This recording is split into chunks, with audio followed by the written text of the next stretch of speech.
ശരിക്കും നമ്മളെപ്പോലുള്ള ജനറേഷൻ ചേട്ടനെ ഓർത്തിരിക്കുന്നത് ആ ഒരൊറ്റ സീനിലൂടെയാ. കൊച്ചി രാജാവ് എന്ന് പറയുന്ന സിനിമയിലെ മകനെ എന്ന് വിളിക്കുന്ന ആ ഒരു മകനെ.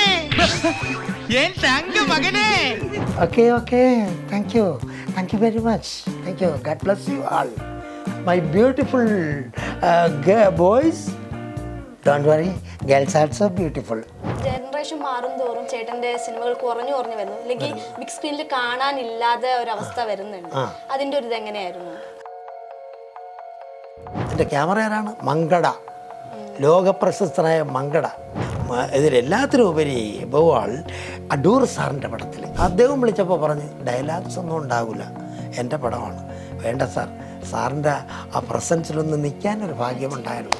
ചിലരെയൊക്കെ വിളിക്കുമ്പോൾ പറയും നിങ്ങൾക്ക് പറ്റിയ വേഷമില്ല.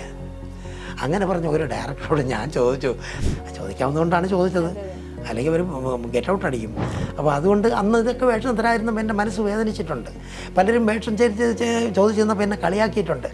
നമുക്ക് നോക്കാമെന്ന് പറഞ്ഞിട്ട് അങ്ങോട്ട് പോകുമ്പോൾ ഞാൻ അഭിനയിക്കാത്ത കുറവുള്ളത് ഞാൻ കേട്ടിട്ടുണ്ട്. അപ്പോൾ ഇവർക്കൊക്കെ കത്തയക്കുമായിരുന്നു അന്ന് ഞാൻ. പ്രേം നസീർ സാർ മാത്രം എനിക്ക് മറുപടി തന്നു. അദ്ദേഹം തന്ന മറുപടി എന്നെ അങ്ങ് അകത്തേക്ക് വിളിച്ചോണ്ട് വന്നിട്ട് പറഞ്ഞ് ആ പാൻ്റെല്ലാം ഒരുക്കി അടിപ്പാവാട കൊടുക്കാൻ. അപ്പോൾ ഇയാൾ വന്ന് എൻ്റെ മുടിക്ക് പിടിച്ച്, അതിന് നേരം മുടിക്ക് പിടിച്ചപ്പോൾ മുടി എടാ വിട്ടോ എന്ന് പറഞ്ഞു. നിന്നടാ അവിടെ തിരട്ട പയലേ എന്ന് പറഞ്ഞിട്ട് കൂടെ ഓടി പോയപ്പോൾ അടിപ്പാവടയാണ്. ചേട്ടന്റെ കണ്ണ് നിറയുന്നത് കണ്ടാൽ അറിയാം അവരെത്രത്തോളം ഇപ്പൊ മിസ് ചെയ്യുന്നുണ്ടെന്ന്.